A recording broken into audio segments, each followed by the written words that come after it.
Hello out there. I'm the oldest nerd. It's time once again for Talking Movies with Professor O. And in this particular program we have for you today, we're talking Time Bandits. How are you doing, O? You're in Oklahoma and still a little bit chilly over there, is it not?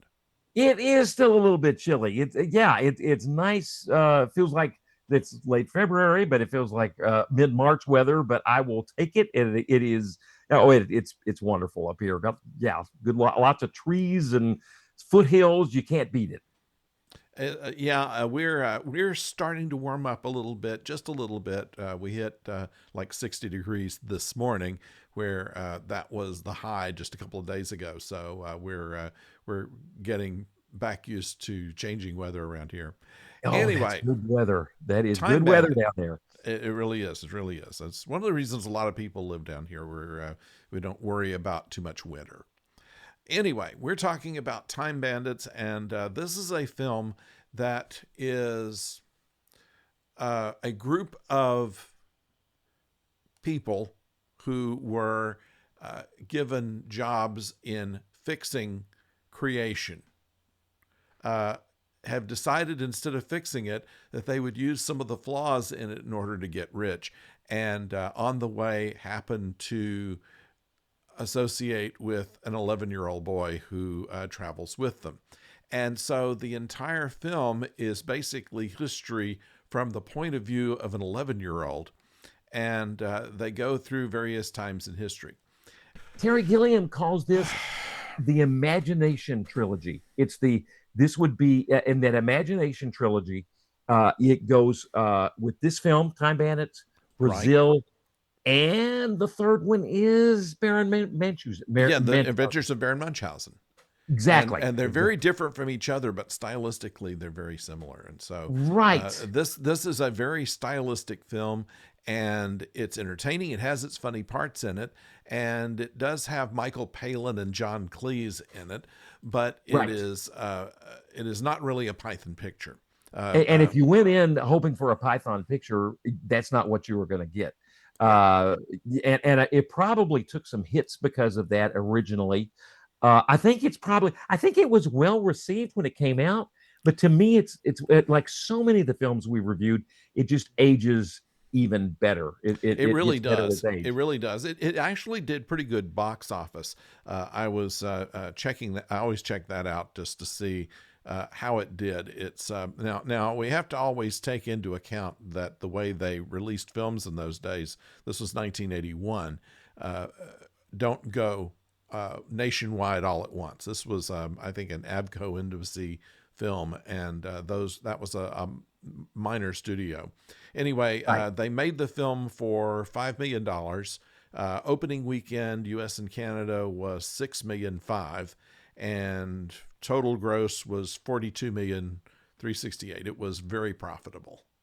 Very that it, you know it is interesting just in the it is interesting in the type of film it is.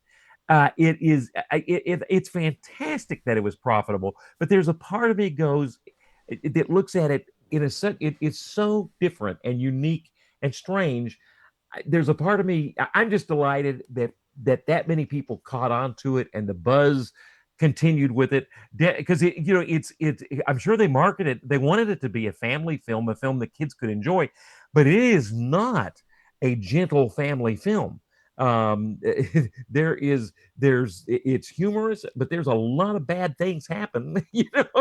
There is, and in fact, they screened it for children because they were a little concerned about that. And so after the screening, they, of course, they did the questionnaire, and the kids' favorite part of it was where they killed their parents. Well, and they can't. It's a wise. It's. I just. This is going to sound bad, but for one thing, they had it coming. But for the other thing is, they did it to themselves. They They did did, it to yeah. them, I could see an 11-year-old because the parents do not listen to the wisdom of the kids. The kids in this film have such innocence. The kid has such innocence, and he's wise, and the parents turn down every opportunity to listen to that kindness and wisdom from their own kid. Yeah. and I could see kids enjoying that. I could see kids going, "Yeah, this is day to day life for me. Let's see it again." So, yeah, that's It and really especially is. yeah, It's interesting in the casting of our main character, Kevin, who is played by Craig Warnock.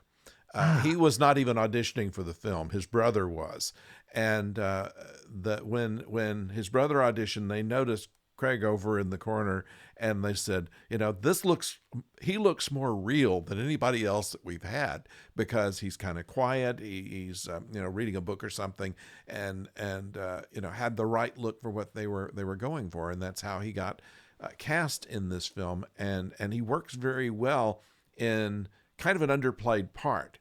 He doesn't yes, do the usual cute kid type of role, which we've seen in so many other films, even some good films. right. But the Home Alone comes to mind, where you get the cute Oh, kid to yeah. make the jokes and make the mugs and all that kind of stuff. And Craig Warnock in this film was there, of course, all the time, but he didn't look like he was playing for the camera. No, this kid looks like he's presented with a giant problem to solve, and he's working his way through this problem, and through the entire film. Like, where am I? Where did I go? Where are my folks? Do I want to even? Although, and then that dawning on him, this place is great, and the wisdom and enjoyment of this place is, how do I stay here? How do I help these little people? It's my new companions, who are not the most friendly and helpful people you're going to meet either. And, No, how do I deal with all this? And he just, because so he doesn't have that Home Alone kind of cute kids, where he's either doing smiling in impossible wonder things. or smirking. Yeah, he's kind of scowling for part of the film too, and it's a Yeah. good scowl. He's actively thinking. Yes, and he's just one of a very fine cast of people. There's something I found that I thought was just very interesting. Um, in the script, they wanted someone like Sean Connery to play Agamemnon. And here's in the script that the quote: "The warrior took off his helmet, revealing someone that looks exactly like Sean Connery or an actor of equal but cheaper stature." With Sean Connery. He's even in the script, but they assumed they couldn't afford him. Right, and what happened was that somehow he got a hold of the script and wanted to be in it, Oh, and that is so incredible. That he is shot incredible. he shot for about a week before he started doing Outland, and in fact came back to do the end piece where he plays the fireman. It was his idea to play the fireman at the end, and then Oh, yeah, and so he came back, worked for half a day, taking the morning off from filming Outland to do that, oh, and then going back that afternoon to continue the that's bigger film. brilliant, because that gives it that Wizard of Oz type feeling. It That's, does, yeah, was it a dream or not? The people come back. I mean, oh my goodness, that was a brilliant idea on his part. Brilliant suggestion on his part. Just yeah, that's and he just shines in this role. He just is magnificent. yeah. uh yeah, yeah, the the only character who just about did not get fooled by the little people, but on the other hand, maybe he did just a bit at the end get fooled. When they take his crown and he just thinks it's a magic trick. But there Yeah. was a yeah. So one thing I wanted to the so in and I happen to have the map. This is from, if you I love I love physical that. I love media. that. And if you get the Criterion collection of Time Bandits, you get the map. And so our creator, what do they call him? The The Supreme Ralph. Being. They Say they that they again. did not the Supreme Being. They The they did Supreme not Being. Yes. they did not say God and the devil. Um it was the Supreme Being and the big evil. I think it's big That's evil or right. something like that. That's right. So and what's interesting, and there's some really philosophical questions in this film. The Supreme Being, for all his saying, I created myself, I did not need any help. It sounds like he really did need some help in creating the universe. and that there were some, it's still being created. There's some loopholes and holes left around. Yeah, they And of explained it course, at the beginning. They explained at the beginning that 7 days it was a rush job, and so the little I people's forgot that job line. was in maintenance. They were supposed to go in and fill in all the holes. Right, right. When But it instead they occurred to steal the them map. that it occurred to them that they could just take this map and run through time and get rich as a result because they felt like they were being underpaid, You and know, so that was the thing. the one heist that the best heist, or the one heist we really see him pull off with Napoleon, played incredibly well by Ian Holm. I mean, that was, and Yes. and it's just coming off the Alien, and he's Yeah. so evil and cold in Alien. I honestly, I will admit, it's been a long time. I had seen the film back in '81 as I had been a movie projectionist, and our theater in Nacogdoches, kind of a good point you made about the way films open across the country. Well, it opened in Nacogdoches, Texas, little East Texas town, Yeah. opens there. And I hadn't been a projectionist in about 4 years, 3 years. And so, but they needed an emergency substitute. So I came in and I barely made it through running the film. It was, trying to, I thought, oh, Motorman, your memory will come back. It'll be a piece of cake thrown in the project. It was not a piece of cake. But so I watched the film a couple of times there in running the film, changing reels every 20 minutes. Didn't get I had, but then to watch it again, oh, it's just fantastic.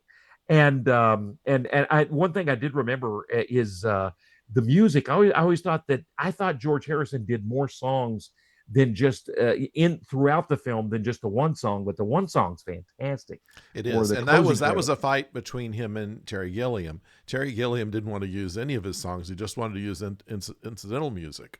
But of course, he kind of played his cards, saying, "Look, I paid for the production of this movie. I want a song or two in it," and so they agreed to have just that one. I was hoping I'd heard a little bit about this controversy. I was hoping you'd bring that you knew you filled in the Yeah, gaps with, because yeah, even the words of the song, if you look at him some way, in fact, as Terry Gilliam mentioned, that the words of the song are kind of biting satire directed toward him, and the guy's name, I'm trying to remember, who worked with Terry Gilliam informing, and George Harrison informing this name of this film company was, and they handmade made films, quite a, say it again. handmade films. Handmade films, and they made a lot of films. They did. It changed hands a lot of times during the journey to. I think they were even maybe involved in the TV series Time Bandits, which I've never seen, that came out in 2024. That's one of Yeah, the. I don't know. But they things made a lot things of have films. moved around so much since then. It's hard to keep track Yeah. of who Oh, owns what. But but George Harrison put most of the money back on this film, also on Life of Brian. that's right. Wanted to see that made. And so he decided to. I think one of the Pythons, it might have been John Cleese, said this is the most expensive. What do you call it? The most expensive cinema ticket ever ever purchased in history. That George Harrison funded the movie Yeah, so he could go to the movie. But that's kind of it. I think that he helped out on Holy Grail, but I'm not certain about that. I thought that some of his money went into that, but he yeah, I was wonder. listed as an executive producer on this film, so that could have something to do with it here. Anyway, interesting who people know. I mean, Britain is not that big a country, I suppose, where it's likely that if you're famous, you may uh, cross paths with George Harrison or somebody. And somehow he wanted Life of Brian made, and then when he heard about this, he wanted this made, and might have had something to do with Jabberwocky. I'm not sure if he might have helped that get made from the Pythons, but I don't recall, but the Jabberwocky wasn't a Python movie. A lot of people think that it is, and that's the ah, reason it didn't do very well. It had once again Michael Palin in it, and I think like Cleese, but that may be that. I believe that was it. the But extent of the Pythons. yeah, yeah. But it's interesting that they work together with so many things, and I don't really know how well they actually got along, especially with John Cleese. They basically had the little people representing uh, uh, different of the pythons. For instance, uh, Ah, David Rappaport, who played Randall, was basically playing John Cleese, and let's see, Vermin was Terry Gilliam, and they had everybody by personality matched with the personalities of the various Python people. did not that what you know and if you say if you're kind of saying that there's John Cleese I'll put it this way. I had heard on a podcast, the projection booth had they mentioned that David Rappaport, when they I remember they mentioned that when the little people kind of gang up on him, for one thing it's in the script, Yes, but the other thing is they they seem actually to kind of enjoy it too much. they seemed to enjoy it too much because he was he was being trying too hard to be their leader. Maybe that's Well, he believed that he was cast for his acting ability rather than his stature, and that was it may or may not have been the case, and so he considered himself um, better than all the rest of the little people who were in the film, and so he kind of kept away from them in between shots. So oh they weren't fond of him, and I no, mean, it's not like saying that he was the biggest star. I mean, Kenny Baker was R2 was R2D2 in Star Wars right, through right, through the right. rest of his life. So there's that, and all of these others. Jack Purvis has been in a number of things as well, and so all really very typecast in dwarf roles, but still. Uh, they're all pretty well accomplished, Actually, and so excellent character actors. Really, and David Rappaport probably just had a little too much ego. Had a little bit to it. I mean, there is no drop in acting quality anywhere in the movie. And like you can say, oh, somebody didn't really, pick up the baton, and they were all fantastic. Yeah. And That and, said, David and Rappaport is a great actor. I saw him in L.A. Law. You remember ah, that with number yeah, of good Corbin people in Burnson, that, Corbin Burnson, and right? at any rate, he plays a lawyer who Ah, goes in and he tells I can't not think of who played Cifuentes in the because he was also in Game of Thrones and other stuff. Anyway, Star Wars, yeah, yeah. Anyway, yeah, he's up in court against Cifuentes, and he tells him before the court's in session, "I'm going to beat you, and here's how I'm going to do it. I'm going to take my briefcase and go before." Asked to approach the judge. And he said, I'll put right. my briefcase down and stand on it. People will chuckle. I will look at them and make them feel guilty. I'll say basically nothing to the judge and then go sit back down. And I have them from there. And when the trial comes along, he does exactly that. But I mean, he makes a very uh, nasty character out of this character, and but at the end he says to you're a hell of a lawyer, Cifuentes. If you were a little shorter, I would consider you competition. That's that would have been a great line for Napoleon in the movie. Yeah, it If could have he been. was, if he would have looking at yeah, because in that scene it's so funny. Napoleon, all he wants to do is find somebody shorter. He's Yeah, only amused or intellectually engaged by rulers that are about as short or shorter than him. right. He mentions Genghis Khan and all this kind of stuff. And once again, it's probable that Napoleon wasn't really short. Just Ah, by modern standards. But once again, we're looking at history through the eyes of an 11-year-old.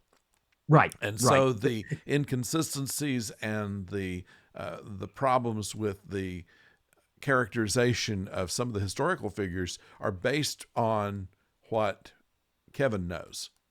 Right, great point. And Right, even that was on purpose by Terry Gilliam. He even had the camera angles being low angles because you wanted to see it from the point of view of the 11-year-old. So the adults were always filmed in low angles. That's a great point, and of course the entire really the story is a it's almost like a team up heist with Kevin and the dwarves, and they're all about this. Kevin's a little bit taller than the little people, but not that much, and Yeah. so that low angle worked perfectly. It just takes everybody. These are our characters. We shouldn't be looking down Yes. on them at all. They're heroes in a way, even if they're Really, in a way, and the idea of using little people to begin with was because Gilliam didn't really think that if you put an 11-year-old as the main character with everybody around him being taller, it wouldn't be bought. right. That's a good point. So this puts Kevin on a more even score with the other Yeah, bandits. yeah, exactly. And you almost feel like they take him in a little bit faster because of who he is, and he's pliable. His mind is active. And I meant pliable in a good way. He instead of having predetermined notions like his parents, or just completely shut off and from any imagination like his parents, he's an imaginative, bright kid, and not that different from them in terms of height, and they just take him in, and it's just they're just fantastic film.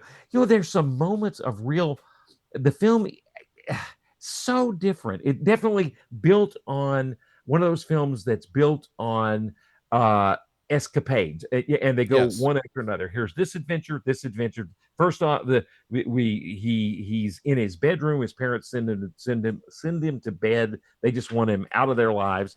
they Yeah. they they send him to bed. He sees a horse come out, and it's kind of like a nod to what is it, the Witch in the Wardrobe by C.S. Lewis, because Yeah. these things are coming out of his wardrobe. First it's a Right. horse, and then the next night it's the little Yeah. people. Yeah. Very Narnia like. Yes. Right, right. And the first adventure is they fall into they fall into like 1800s Europe, under Yes. Napoleon, and yeah, Yeah. and he calls for help, and the first call for help is kind of like it just classic in the film. He wants to escape from the little people. They kind Right. of frighten him. They basically kind of taking him prisoner. Incredible hallway scene. The hall just keeps it going and going. That's where you start to know we're in a fantasy. Yeah. The hall in his room just keeps on going. Then he drops into the 1800s, calls for help, and the first adults that come along are terrible again. They just pull their swords out. How does he? I can't remember. I know he escapes from them at that point, or the little people rescue him because he's all by himself in the Yes. middle of the. Okay, Yeah. Every time he gets away, they come and get him, and right. they need his historical knowledge because they don't have any. That's They find an interesting hole, and then they got to know where they are, and so he's kind of the book. So that kind of works on that. But my favorite is when they went to Robin Hood. yes. And actually, Michael Palin was supposed to play Robin Hood, but John Cleese wanted it, so they gave it to him. They Ah, originally thought of John Cleese as being the evil one, and ah. he would have worked on that. He would have worked on that. Yeah. They used David Warner. They had considered also, uh, um, oh goodness, doggone, I can't remember, but another person who would have been equally good in that, and he did actually play uh, kind of the bad guy in Brazil, but he took a film that made more money, or was would pay more money to him. He needed the money at the time, At the and so time. they used David Warner. David Warner was actually very well cast in this, I thought. Oh, he was fantastic. Just fantastic. Yeah, and actually I kind of happy because John Cleese, it would have made it more of a Python film with that big of a part. But just playing Robin Hood in just the one scene worked out well. And it was John Cleese. But each scene has a layer of just out and out strangeness that kind of sticks Yes, in your mind. The Robin Hood scene, so in the plot it's the most successful heist. They actually able to steal from Napoleon, who loves he loves them. He makes them generals. Right. They drink him under the table. He nods off to sleep, and I can't remember if they gave him something to. Anyway, Napoleon, Ian Holm, fantastic as Napoleon, falls asleep. They do just what they plan to do: take the loot, go through a time portal, and become time bandits. And then the next drop off is, of course, Robin Hood. They're not familiar with how Robin Hood works. He thinks they've oh, look at all these riches you've given them to the poor. Just wonderful. Yes, you should meet the poor, wonderful people. Yeah. Yeah, But but the my way he handles the poor is so condescending and patronizing in some respects. John Cleese is a very strange Robin Hood. And again, one of the moments of strangeness in this film, as each poor person comes up and gets his gold cup, yeah. oh, take this, you'll be able to live, good eats for a year. Then they get slugged, Yeah. And and the fellow who plays the slugger uh, was supposed to have lines, and it was his idea to mutter them in a way that nobody can understand what he was saying, so he would have to be translated. And ah, that was his idea there. One of the nice lines in there: "Oh, you must meet them. I'm sure you'll like them." This is from Robin Hood. "You must meet them. I'm sure you'll like them. Of course, they haven't got two pennies to rub together, but that's because they're poor." right, right, But right. my real favorite in there, um, oh yeah, here's one between him and Strutter. And you're a robber too. How long have you been a robber? 4'1". Good Lord, jolly good. 4'1". Well, that's a long time, isn't it? I played that back again and just yeah, Yeah, and that's the way John Cleese is. He's not listening. He's yeah, Robin Hood. Yeah, yeah. uh-huh. Just very superficial, and then waves them off at the end. I can't remember his last line as he waves them off. He mutters something as they Oh, leave. it was nasty people. I think it was all it was. It was just Yeah, thank you very very much. What awful people. That's the line.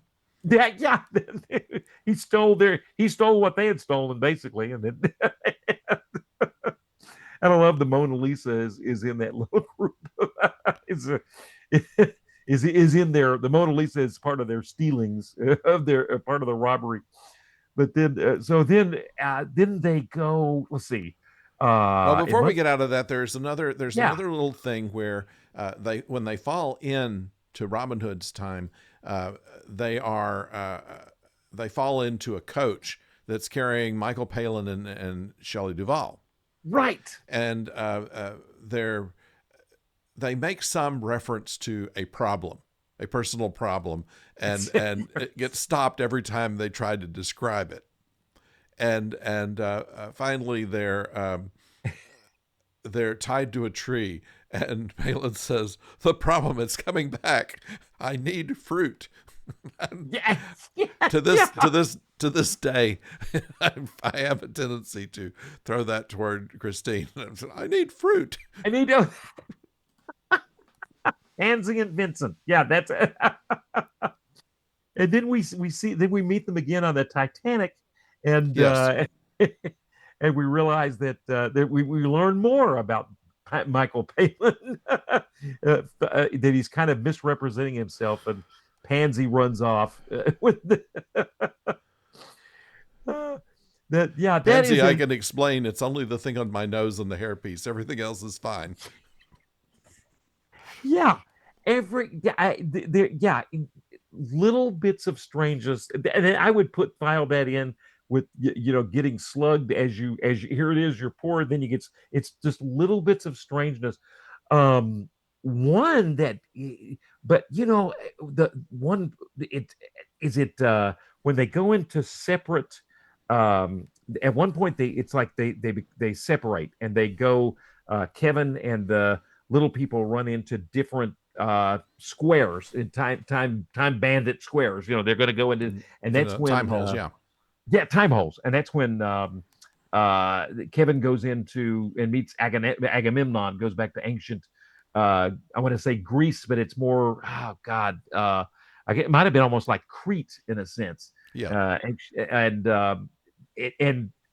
and so he's by himself, and then he meets Sean Connery, and of course they have so many masks in this film. We don't realize it's Sean Connery. He's fighting a Minotaur, or is it a Minotaur, or is it a man wearing a mask? But it's just a Yeah. great, definitely, like a a cow's head or a bull's head, and then being fought by a gladiator type person wearing a mask. Then Kevin falls on uh, Sean Connery, and in doing that, Sean Connery is able to throw a knife into the Minotaur and kill him. Right. And then he pulls off his, and we realize it's Sean Connery, and that was Yeah. amazing to see Yeah, they Sean were amazed. Connery. They were amazed to even get him, as we said before. That it just so happened he got a copy of the script and wanted to be in it, and took it for like 25% of what his normal fee would have been to do it. Oh my So goodness! he came in and did it for cheap,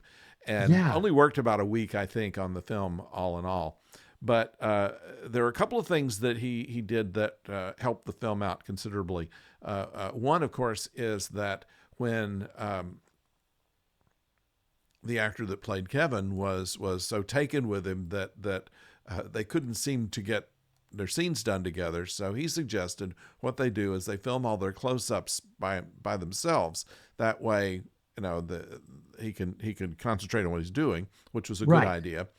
And also, Ah, the scene about doing the magic tricks was right. Sean Connery's idea, and actually did magic tricks to make the kid more comfortable. And he becomes so comfortable. It's the one place in the film, because basically he had a working relationship with all the with the fantastic little people, but it was they were I think they got to where they liked Kevin, they wanted him with him, but they were using him, like you mentioned, for his Sure. knowledge of history, but just to be taken as and appreciated as a bright kid. Agamemnon, Sean Connery just flat liked him. Saw a bright kid that Yeah. had a future, that actually so bright he wanted him with him. Did magic tricks to entertain him, to make him feel relaxed. And so when he is taken from, when he's basically kidnapped by the little people, and he can see it coming, and he knows, when they show up to do the big magic trick, and they show up, and you can see by the size of these court entertainers, you can see by their size, and Kevin he knows it right away. He's like, "Uh-oh, they found me," and And and they've then he also really, found a time hole, and they're going to take me with them, and he and they're didn't want gonna to go. take him. He knows it. And it's just sad. That is Yeah. a hard part of the film. Yeah, that's of all the pathos in the film. I mean, that's probably one of the hardest parts of the film. And Kevin is, wow. He lives. There's a lot of bitter, hard luck well, the kids have to put up with, and hard knocks, and Kevin has his share, and the parents are just the start of it, and some of Yeah. the worst. But being taken from Sean Connery was terrible. The They cut a scene. They cut a scene there in which Agamemnon had given him a knife, ah, and they cut that scene, but they used the knife later. If you recall, they pulled out of the bag a knife in order to pick a lock or something later in the film, and pick a lock and then escape from that the was use it to yeah. cut the cords, to cut the rope to make all those. That was Right. fantastic. That's one of the best escape scenes I've ever seen. Yeah. Speaking of heights, that's way later, but Yeah. with Well, I love that, that, they were that once again we talked about the fact that they had evil and the supreme being. They didn't really call him God and the devil, right, and yet one place where they're being chased by the supreme being and this the head. Uh, right. they get away, and Kevin says, "Who was that man?" And Fidget says, "That was no man. That was the supreme being." "You mean God?" "Well, we don't know him that well. We only work for him." That's reminds you of all the bosses, a lot of bosses you've worked for. When you Yeah, think that's true. about it. I The, didn't think of it that way, but that's true. They had talked about making as the supreme being Art Carney. If you remember Art the Carney from The Honeymooners, absolutely he did, of course, a great film called Harry and Tonto, right, where right. Tonto was a cat, and I don't really know what the plot of the film was, but he was great in it. And it might be he could pull that off. Also, Burt Reynolds, and I thought, who would think of Burt? Who would believe Burt Reynolds as being the supreme being? Supreme, I'm sorry. no. Yeah. Art Carney was also in the Star Wars Holiday Special Oh, I with missed B. that. Arthur. Yeah, oh my goodness. But yeah, the no, Burt Reynolds. No, that makes it no. Oh, was it Well, Ralph I mean, stuff Richardson? we've seen him in since then, probably he could have pulled it off. But I mean, it would have been very odd casting That would have been anyway. odd casting. But they got Ralph Richardson to do it, and once again, he made a number of changes to the script in red ink. God would Ah, not have said that kind of thing. wow. And so a lot of the um, gravitas that he had allowed him to do some changes in the script, and I think that was probably for the better as well, because they played him very much as kind of uh, unimpressed with everything that he sees. Right, I and mean, a kind of bureaucrat, yeah, aristocratic yeah. bureaucrat. They when he's taking them back to creation, they ask if Kevin can go with them, and he says, "You think this is a school trip?" No. Right, right, and yeah, and yeah, and what he the yeah, very much. And Ralph Richardson was perfect. The Really one thing was. I had heard was he wanted a white suit, and Terry Gilliam says no, it's got to be a blue business, more of a business type of Yeah. suit. And that really does fit because what does he penalize? I mean, he's very specific with the penalties for stealing the map. Yeah, It's like a night, 19% cut in pay, backdated to the beginning of time. right? So, And so, and no more architectural construction oh or yeah, sending him back to make shrubs. Yeah, which feels like a nod to the Holy Grail, back to almost. shrubbery. Well, that's one of the early quotes that Evil has about the Supreme Being, was that he obviously did not have any understanding of technology, and therefore, let's see. God isn't interested in technology. He cares nothing for the microchip or the silicon revolution. Look how he spends his time. 43 species of parrots, nipples for men. And one of Absolutely. his henchmen says slugs. Yeah, Slugs. He created slugs. They can't hear, they can't speak, they can't operate machinery. Are we not in the hands of a lunatic? right, right.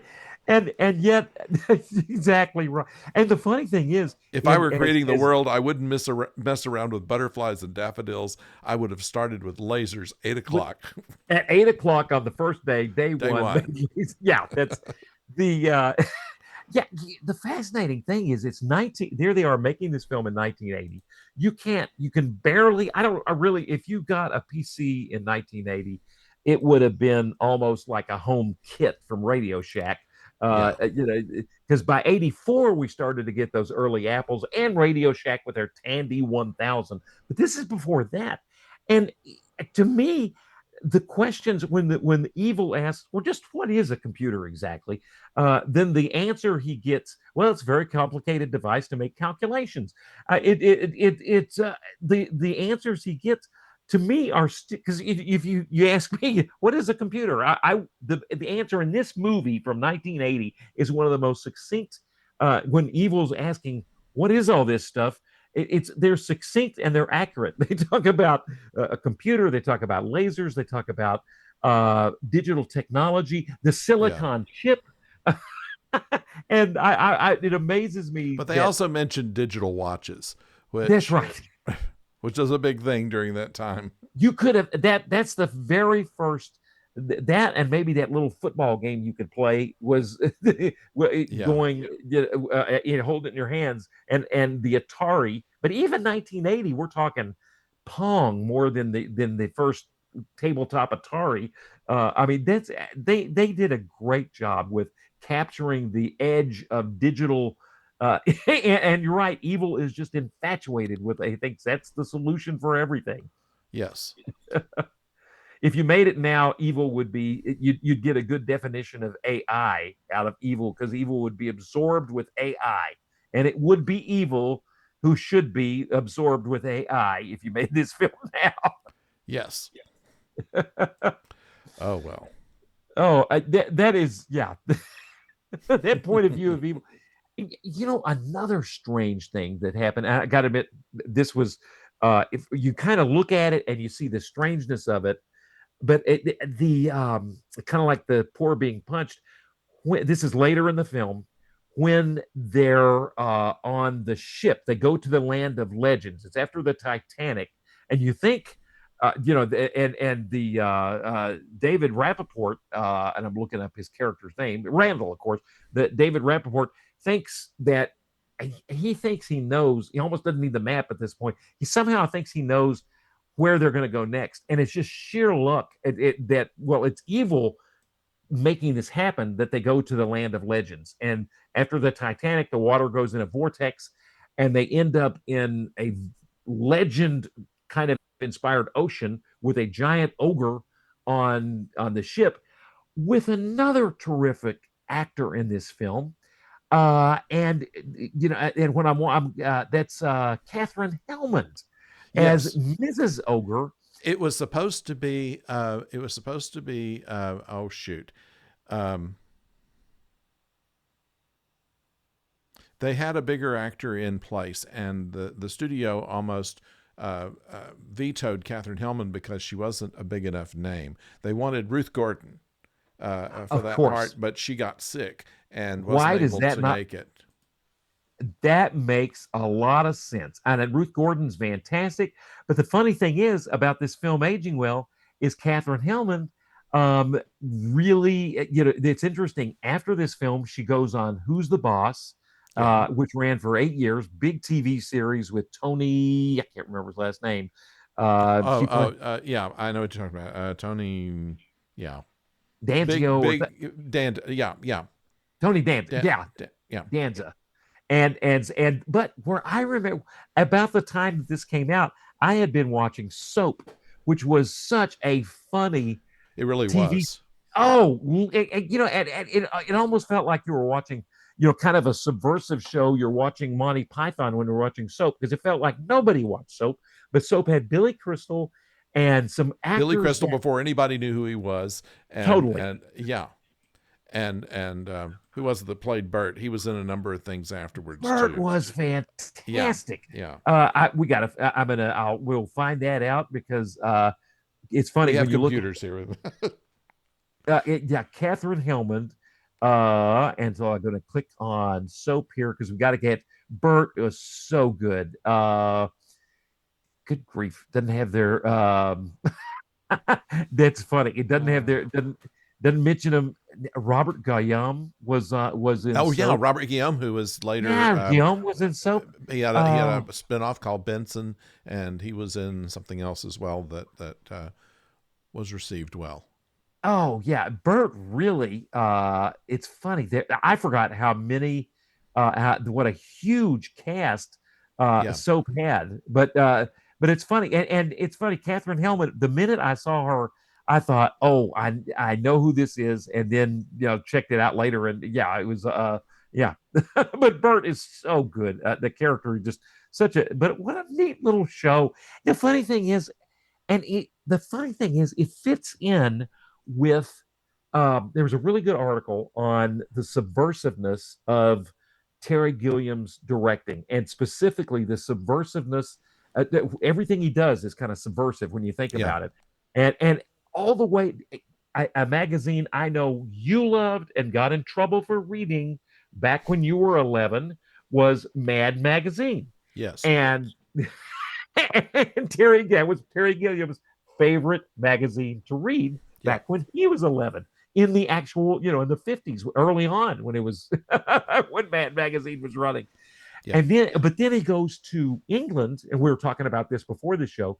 He goes to England in his 20s. He's living in Minnesota, fed up with America, basically just decides to go overseas, take his animation, early budding animation art, Yeah, goes overseas, and he gets noticed. I think was it by Michael Palin? I think maybe noticed, and it may have and been. yeah, yeah, and the shows he loved. I know for one thing, Terry Gilliam talks about the love, what inspired him. Mad Magazine, its subversiveness, and then radio, and the fact that you had to imagine everything in your mind with radio, and then he gets inspired. I think you were talking about some of the things he would have listened to in the '60s in Britain on radio, Yeah. and also the Well, shows he would. there were yeah, at that time public radio in the United States had a lot of BBC shows that were run over the network, and Dad's Army was one. I'm sorry, I'll read that again, which was written by Eric Idle. I had John Cleese and David Hatch, Joe Kendall, and many of these people performed with the Pythons and various things. So yeah, he would have heard a lot of British humor. Steptoe and Son, which Sanford and Son was based on. These were No, all radio shows. Yeah, wow, and the what was the okay, yeah, so that was good grief. Sanford was based on that. There was another found. What about Dad's All in the Army. Family? That was Till Death Do Us Part. I know it was a television show. I'm not certain that it was ever on the radio, though. I don't know if we would have seen But it over Norman here. Lear, but yet another thing inspired by and taken over here, which Oh yeah, yeah, I mean, like The Office. That's yeah. but- so what was Dad's Army about? Because I know you mentioned that a couple of times. Oh, it was about the Home Guard during World War II. Ah, There were yes. people who were too old or too young to enlist in the military, and so they created a Home Guard for old and young men to basically um, provide services like a National Guard would. And Uh, so this and so what they have is a bank president who's kind of a blowhard, who's the captain, and they have an incontinent old man who's always having to go to the bathroom at some untoward time. They have a young kid who's uh, just trying to play along, and they get themselves in trouble, doing basically maneuvers like going to a local lighthouse in order to guard it while the uh, proprietor of the lighthouse is away, and they accidentally turn the lights on, which in wartime you couldn't do, and so stuff like that. this is a radio show, right? This was, This is this was a radio show. It later became a television show as well. oh, that's and who was on the radio show for? Were there some Python connections there? No, no, but No, it certainly was a good uh, version of British comedy. right. And Michael Palin and Terry Gilliam would have been listening to it. That's Yeah. right. What did I know Terry Gilliam and Michael Palin? I've heard him talk about a little bit, and these are shows you know well. What were some of the shows? What did Michael Palin do before Python? Was there I think he and Eric Idle were, excuse me, were more likely to be writing stuff. right? They weren't as much on air performers as they were writers in the background, because So Python we really didn't helped. really see Eric Idle or Michael Palin much on TV before Python came around, You know but they were behind the scenes, and of that's course they all performed in uh, live action stuff. I mean, they were around in clubs and things like that. right, right. You, I was one thing that kind of hit me too, thinking about these shows. Um, there's a little bit. It feels like when the parents are watching TV, there's so much in this film. So the parents are watching TV at home. They're watching the show Your Money or Your Life. So I was just thinking of shows that kind. There's a part of that reminded me of Benny Hill for some reason, but it is actually kind of and the Your Money or Your Life, everything including that show is based on consumerism, rampant Yes. destructive evil consumerism. Just including the fact that if you're so desperate to win a new kitchen in this show, and all the parents could talk about were new kitchen implements, new things that they could win, so that they could look better than their neighbors. Right, something Um, that could broil a steak in 15 seconds. Oh, exactly. But the the neighbors the could do it in Jones eight. in 8 seconds. Yeah, Yeah. So silliness like that. But they did that somewhat in Monty Python when they did game show parodies. They would say, "And here's what you win," and they show a picture of an old sofa or something, and it's the same kind of thing. that's right. And if you don't win in this film, you may not in this show, you may not make it out alive.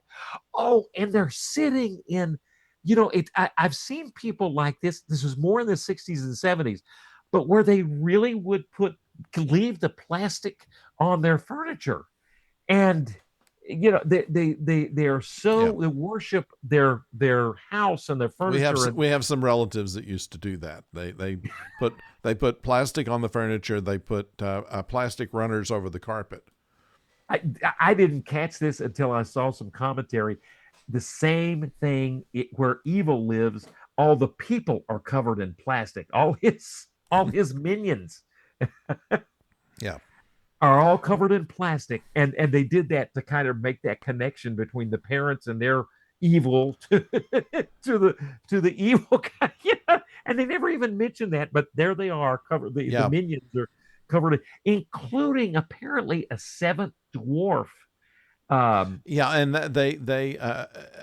they were going. His name was Horseflesh. right. And Horseflesh was going to be part of the Time Bandits, but there would have been seven dwarfs, and they were worried about there being a lawsuit from Disney. And so they pulled him out of there, and they put him over with evil. They never really fleshed out his part, No, pun intended.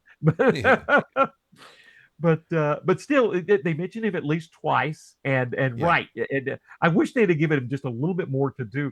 But the characters that they have, they are, everything, every insult hurled your way is well received. Oh, thank you, master. Thank you, master. Yeah, yes, it's a perfect inverted world. It's just yeah. There's one where evil says to his henchman, "You are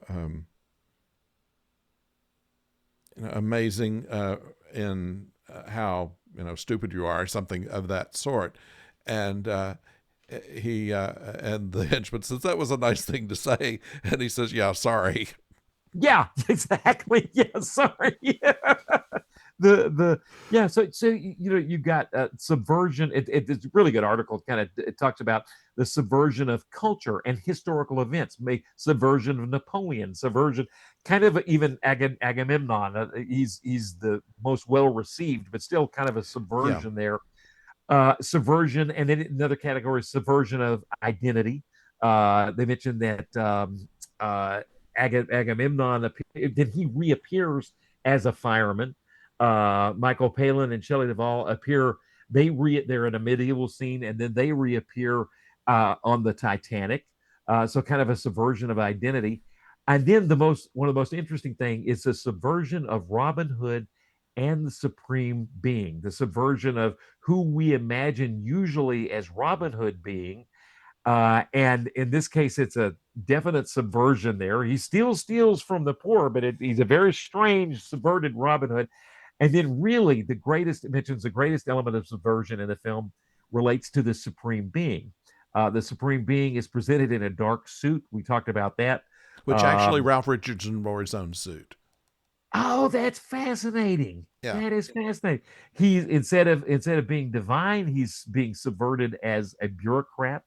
Um, Further, in what you mentioned too, the God who creates the cosmos in 6 days and rests on the seventh is absent in this portrayal. In contrast, the creative process is ongoing and fractured and incomplete. Although the funny thing is, God doesn't kind of want to admit that. He kind of wants to pretend, or I say the supreme being is like, no, no, it's already done, but no, it's not already done.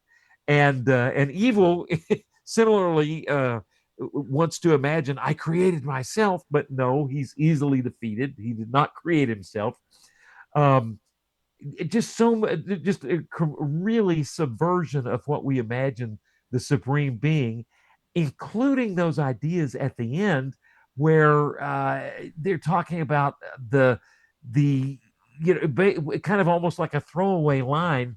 Why did you create evil? And the throwaway line is, well, it has something to do with free will. Yeah. My favorite line here is uh, as they're leaving, the Supreme Being says, Is it all ready? Right. Come on then, back to creation. We mustn't waste any more time. They'll think I've lost control again and put it all down to evolution." That is the term. That's exactly right. That was a fantastic line. That is the yeah, and yeah, what's interesting too is the idea that is such a big concept, because you got the idea of evil too, because you got the idea of predestination versus free will. If you bring up free will, then you kind of deal with the idea of predestination, and and you get into Catholicism, which really is leans toward free will, the idea of free will. And Saint Augustine, I believe, it talked about it thought of did a lot of deep thinking about that. And on the other hand, not all of Protestant religions, uh, even to this day, some of them still believe in predestination, which Yeah. is, of course, yeah. And those are such big concepts to be talking about in this film. Yes, and I think that they really didn't want to hit the nail too hard on it. Honestly, Right. there's a line here. Wally says, "Do you mean you knew what was happening to us all the time?" And the Supreme Being says, "Well, of course, I'm the Supreme Being. I'm not entirely dim." Exactly. And in that same thought, Kevin's just gobsmacked that he would allow people to die. All the people that came to rescue them, Yeah, in the incredible when they in that castle, which is an unbelievable castle that they designed for Evil's castle. It's just incredible. There was I can't remember where that design came from, but uh, it's I did they to make it look so incredibly tall. It was like a 20-foot long structure, and they filmed it horizontally. They moved the camera kind of sideways, and but it gives just the scale of that is incredible. yeah, And it doesn't even look like a model, really. It works incredibly well. yeah. What amazes me is that they were able to make this film on $5 million. I Yes. mean, obviously, Sean Connery didn't take much of that, but it was certainly uh, a lot of production value went into this for very little money. I mean, they used a lot of location stuff, no doubt, but Right. still, for what they did, I think it was very effective. Right. The first place they with two things. It's funny that I was thinking about that. They actually apparently borrowed. Thinking about Evil set, they borrowed the face hugger from Alien, because whoa, and you can see it when it comes up because they freeze Warner's face. Well, it becomes a model essentially, Right. and oh my, and then that's when you can kind of see the face hugger, and then it flings the cowboys that came to rescue him, flings them around, and that's when and you realize, and God is, it's kind of an experiment on the Supreme Being's part to see how far this could go, how far how successful would evil be, would he be kind of, there's an experimentation there, and that's where the kid is just so upset. But they mentioned, yeah, you've kind of got, and in a sense, that's, you got the face hugger is so horrible in Yeah. Alien, and here it's being used in a humorous way. You also mentioned location. The first place they shot was in wasn't Morocco. It was the very first place they shot with the Sean Connery scenes, and that was in, maybe it was Morocco. That's bugging me. I may have something here. I'm looking it up. Let's see. Let's see, they filmed in Wales, and Epping Forest was Sherwood, and let's see. Oh, yeah, it was Morocco, and Okay. and apparently it was just pristine at that point. There wasn't a lot. It looked like it did on camera, Yeah. and Okay. Haywood, Birch Hill, Bracknell, Berkshire, England, and I don't see Morocco, but I saw it somewhere else. I'm with you on that. Right. But Right. they also used some of the old ITV studios, which were Oh, unused at that time, and some have been torn down since. wow. That is oh man, they've been to those studios were fantastic that they used. I mean, Yeah, they were yeah. Oh, just as a shot going back to Evil's so many yeah, locations. That's one of the best rescues I've ever seen. Those cages and then using that knife that you mentioned. yes. So I mean, there's so many layers to this film. It's something that you can continue to watch over and over and get something new out of because of the attention to detail that they've done in so many things. And like you say, with the plastic wrap, you wouldn't notice that. You might not notice, the map, uh, the way it's done, the detail they put in that, and the uh, I don't know, the characterizations all worked. Another person they Putting thought of for the Supreme Being was Peter Sellers, and somehow maybe he could have done that. I'm not sure, but I can't imagine anybody but Ralph Richardson now. the character that played the giant that picks up the boat on his head, and Yeah, that was just stunning. And yeah. the I'm trying to get his name. We've got him in the cast, and the way but they put him to sleep, putting the potion in the accordion type thing. yeah, The that I was forget what something. the That was something yeah. that we see a lot in Terry Gilliam. Those accordion shaped things that they did that even in the Fifth Element, where they have Ah, especially in Brazil, they had all of these balloons and uh, right. plastic conduits and things like that, and that was here Great too. point. Yeah, Great point. The Supreme Being, when he takes in all the arrows, turns into a balloon, and then and then sends the arrows flinging off in the opposite direction. That's Peter Vaughn is Winston the ogre.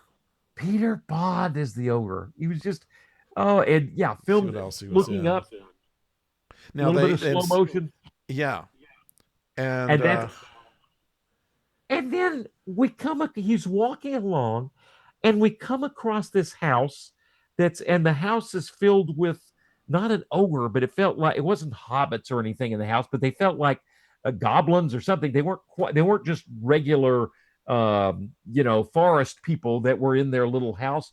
And the boot just boom goes yeah, and I will say this was from the one of the people in the projection booth podcast mentioned that, and think about it, the shoe coming kablam, that signature Monty Python at yeah. the end of the credits, kaboom. That's It's but yet true. another little weird moment. Well, in putting the parts of evil into a mailbox actually was Ralph Richardson's idea. Whoa. Yeah. I put a bit to, but not quite all the parts of evil. Yeah, and it's Well, so no, odd. Kevin can see it from the get-go. No, you didn't quite get this done. too late. It's too late, and it ends up in the parents' microwave, Yeah. which they have to open and touch. And then one of the oh my goodness, one of the sad. I mean, this film profound. I mean, think about religious scholars and philosophers have spent their lives thinking about free will and predestination. The Okay, nation of I've got the giant Scotland. now. The giant was played by Ian Muir, and Ah, actually it was Terry Gilliam's idea uh, to for the ship to be the hat, and it's from a painting by Brian Froud. wow. So we That's should look that up and find out. that's Yeah, somehow it just works. That's and let's crazy. see. Yeah. Yeah, Ian Muir didn't do a whole lot. Telephone, Theater Box, World of Sport. Um, yeah, he only did like 3 movies as an actor. Wow. That's kind of interesting. And You if worked I great carrying that cross, hat, the boat hat. that's Who'd have true. thought? Let's try And he and just, and what is he doing I'm just going to take my constitutional under the sea, and oh, it just so happens that during my constitutional I picked up a boat hat. Yeah. And then he comes out of the water. Yeah. That's That's that's bizarre, is it not? that is the film. And yet you got those philosophical questions. I mean, think about, you think about Scotland with John Knox and Calvin, and they the Presbyterians and their predestination, only the elect, and versus the Catholics and free will. I mean, and so people have spent there, and it's a throwaway line in this film. Yet there's enough there with Kevin really thinking, why did you do this? These people died, and something to do with free will, and it just leaves. It's a throwaway line, but it leaves you thinking, and Yeah. the ending leaves you thinking. I mean, what an ending! The ending, of course, is the inverse or the obverse of the beginning of the film. Beginning of the film, we zoom in. The end of the film, We're Kevin's zooming parents out. blow up, that we're zooming out. Sean Connery gives a nice wave, but in my mind, I want Kevin to just run up on that fire truck and leave with Sean Connery, but nope. He's there. And what's interesting is they filmed the last scene in reverse because the smoke is going back in to the containers Yeah. inside yeah, I mean, Now every they did that on purpose too, because they had Kevin walking backwards of when they course, filmed yeah, it, so that he would be walking in right. the right direction when everything else is going backward. So, does that mean dream sequence? What does it mean? We don't know. Oh, that's a good question. Is it a dream sequence or not? Either way, and then we zoom, and there's just so much isolation. How again, maybe a Terry Gilliam concept, how meaningless life is. And again, kind of, the meaning of life at the end of the meaning of life. They really, I think that is Eric Idle talking about the meaning of life at the end of that movie, the meaning of life. And there's not much that he can say. It's Oh, there's interesting detail on Brian Frood, who did the painting of right. the hat, the boat hat for the The giant. boat hats. He also was in the art department for Labyrinth, Pete's Dragon, The Dark Crystal, and Peter Pan. Oh my goodness. That's and he had done the painting of the boat hat. Yeah. Yeah. Robin Hood's hat is a dangerous hat. That hat, you don't want you could easily nail in some hammer in some things with Robin. It is so pronounced. I just there's so Yeah. many hats in this film. The hats and masks are all over the place in this film. But oh, what an ending! And was there any talk that the ending was too dark? I wonder if Yes, that was the reason that they did the sneak for an audience of children, was to, ah and it turned out that was their favorite part. yeah, because the parents. His parents Right. died. Yeah. Well, there's that. I did not shed a tear for those parents who would not have shed a tear for anything. The Yeah. only thing they would have shed a tear for was losing that microwave. But that's Yeah. It was but Jonathan Pryce, by the way. I was trying to think earlier on. It was Jonathan Pryce that was offered the role of evil, and he went to make Loophole because that film would pay twice as much as Time Bandits would, and so he did it just for the money. And he did come back and play a part in Brazil, which every time that they had him strung up on wires and things like that, Terry Gilliam would say, "This is your punishment for not appearing in Time Bandits." I have a feeling that's a lifelong punishment. You think Yeah. loophole? I don't. We just something. We may not do that for this podcast. No, I no, I don't think so. never heard of it. But this film has stood the test of time. Oh my goodness. Yeah, that ending is just, oh, it crumples up the map at the end, and you're just going, oh. But yeah, it is as nihilistic and dark, and yeah, and but yet on the But a other hand, wonderful rewatchable movie. It oh, it certainly is. it certainly had so many different things in it that makes you want to see it again. And when you take it with the rest of Terry Gilliam's movies, it set a style that he did Oh, for everything else that he did. In fact, they had considered him briefly to do Harry Potter before they wow. made the first Harry Potter film. Oh, I and would have and loved to have seen Gilliam that. said that he did not know about that until after it was published somewhere, but Wow. that he said if I'd done it, it would have been a whole lot different than what you saw on the screen. Oh, yeah. Yeah. But I mean, I, Brazil was a great film, and I loved Baron Munchausen, uh, right, uh, especially Robin Williams' part in that as the King of the Moon, which right. was very clever, and then even The Fifth Element, which he also directed, had a lot of his signature things in it. Despite the fact that it was a more mainstream film than most of Terry Gilliam's films were. That's true. That's a great point. That I had one quote here. This is and you are right. It set the table for everything that he really would become as a filmmaker. He'd already, it really does. It becomes of a piece of and looking at him as an auteur, it absolutely sets the table for so many films, including, the last one I saw was he finally got around in 2019 to his Don Quixote film, and it's not the actual, like as if you're just looking at Don Quixote and had never read the book, and here's the movie. It's different than that, but it is a version of Don Quixote that he finally got made, and it also connects to Time Bandits in the sense of style and substance. Um, Yes. and honestly, making us seem small and insignificant is not a bad thing. I mean, at the end of that film, being put in our place as human beings, it doesn't mean you're worthless at all, but knowing our place in the cosmos, as Carl Sagan pointed out, when you really look, ooh, the Earth seems so big, but when you look at the Earth, well, it's a third rock from the sun, and the sun itself is a very small part. It's part of our neighbors in the solar system. The kind of, before you even get to the galactic level, there's kind of a Yeah. neighborhood level, and we're incredibly tiny and insubstantial. At that level, then you zoom back, as the film does at the end. You zoom back to the galactic level, and yeah, it's having our ego, really, being put in our place is not a bad thing sometimes.